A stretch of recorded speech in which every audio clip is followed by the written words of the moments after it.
In this video, I'm going to show you how I make a pair of bespoke wedding rings, all the steps that happen to create them, and these ones are for my friend's wedding, which is happening this weekend. So at the end of the video, there should be some beautiful photos of the rings actually being worn on the day, and I'm going to be ring bearer. I know it's normally the child of a toddler or a dog, but I might put some fluffy ears on and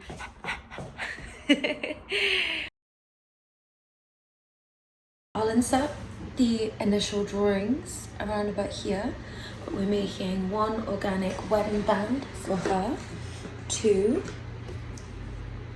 go fit around this effing stunner of an engagement ring. And for him, we've got a project like no other. It's inspired by the lovely mountain Ben Lomond just outside of Glasgow. The ring's going to encapsulate this engraving of the Monroe in it, and there's going to be a few little gemstones. It's a totally different project to what I normally do, so we're going to be, this is actually a really fun thing for you to come along and make with me, because we're going to be sand casting with gold. We're going to be preparing a wax for the casters, engraving in wax, and eventually setting stones at the end as well. So, oh happy days.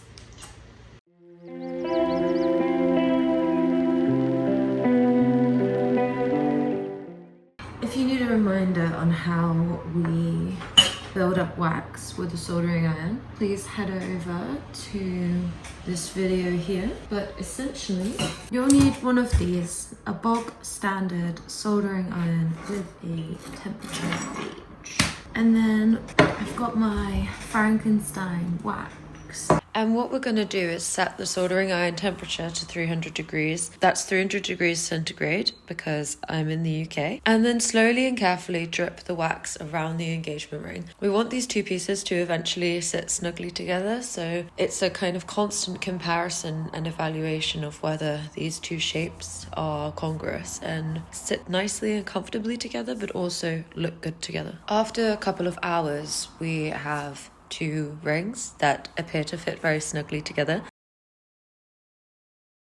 As you can see, I've relocated to a completely different area of the workshop to carve the wax for the second ring. This ring requires a very smooth finish in the middle where I am going to be engraving Ben Lomond. Therefore, using the wax build-up technique is not appropriate, because that technique leaves just way too much texture for me to then be able to engrave a pattern into. My last activity on the first day of this project was to drip molten wax at the top and the bottom of his ring, sort of holding the engraving in place. One thing I like to do when I'm designing couples' wedding rings is, even if the couple want very different designs and they have very different aesthetics, I like to find some sort of semblance or self-referential kind of thing going on between them. I really want there to be a connection through the colour of the gemstones or through the organic textures that people come to me for. Getting the engraving to this stage has taken me a whole day, and I've used a variety of tools to mark make in the wax. At this point, I'm going to send it away to the casters, because I think I will only do more damage to it by working on it in wax at this point. So this is white gold casting grain, and today we're going to be using it to cast her wedding ring. If you're not familiar with the sand casting process, then please check out my other videos. I'll link them somewhere in here. If I may say so myself, I think they are very instructional, and if you follow my guidance, I think that you are very likely to produce a successful cast. I'm not sure what happened to the video files between the casting and the final products, but they must have got lost somewhere along the way. I'm sure I did film it. Anywho, in this final comparison, you can see what white gold looks like before it is rhodium plated and made actually white. White gold is naturally a white yellow, and I do really think that you should embrace these colours. You know, you have to rhodium plate your ring for the rest of your life, so why not embrace that white gold isn't actually white and enjoy the natural quality, natural coloration of the metal.